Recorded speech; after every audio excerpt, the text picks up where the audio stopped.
اليوم تم إجراء قرعة كأس إفريقيا 2024 كوت ديفوار. المغرب طاح في المجموعة الأخيرة، مجموعة ديال زامبيا، تنزانيا والكونغو الديمقراطية.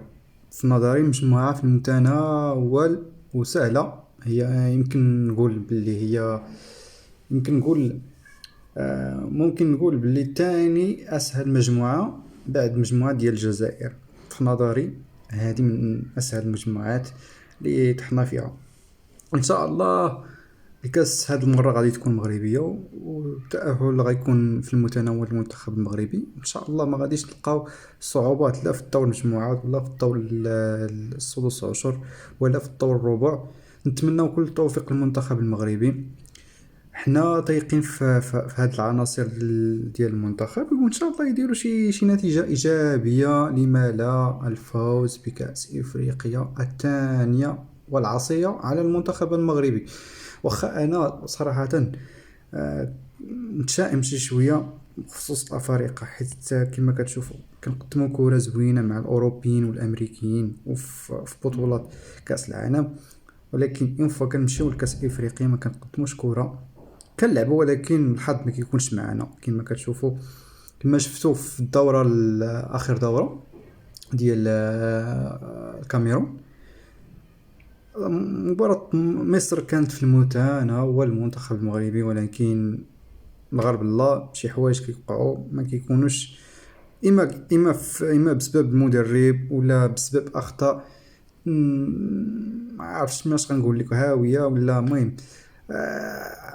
ديك البطوله صراحه عاصيه علينا، وان شاء الله ان شاء الله في هذه النسخه كنتوقع نديروا شي حاجه، على الاقل نوصلوا غير للنصف النهائي، حيت راه شحال هادي دابا ما وصلناش للنصف النهائي من 2004.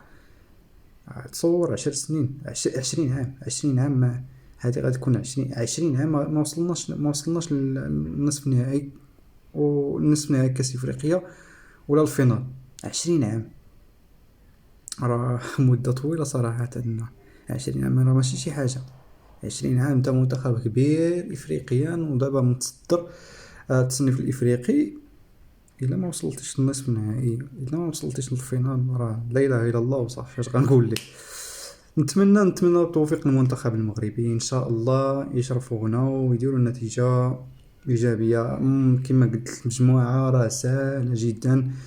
واخا الكونغو، المهم الكونغو، عندك الكونغو زامبيا هما اللي شويه اللي سميتهم، ولكن ما غاديش يشكلوا شي ازعاج للمنتخب المغربي. كما كتعلموا راه المجموعات راه كيطلعوا فيه جوج مباشره، والثالث افضل ثالث في المجموعات. يعني تختاروا ستة، عفوا أربعة كيتختاروا أربعة من أصل ستة المجموعات هما افضل تواليت. يعني الفرصه سانحه باش نتاهلوا، حيت البطوله راه كتطلق دابا. البطوله ملي تزادوا الفرق، ملي تزادوا ل 24 فريق منتخب، البطوله كنطلق في السدس عشر. هذيك هي البطوله الحقيقيه، هذيك هي بدايه كاس افريقيا. وان شاء الله ان شاء الله في السدس عشر نطيحوا مع شي منتخب في المتناول ونتأهلوا للربع، وإن شاء الله نحققوا هاد البطولة العاصية على المغرب وعلى المغاربة إن شاء الله. ولما لا، وباش لما لا تكون البطولة 2025 هي الثالثة للمغرب كما قال القجع. إن شاء الله كل توفيق للمنتخب المغربي يا رب.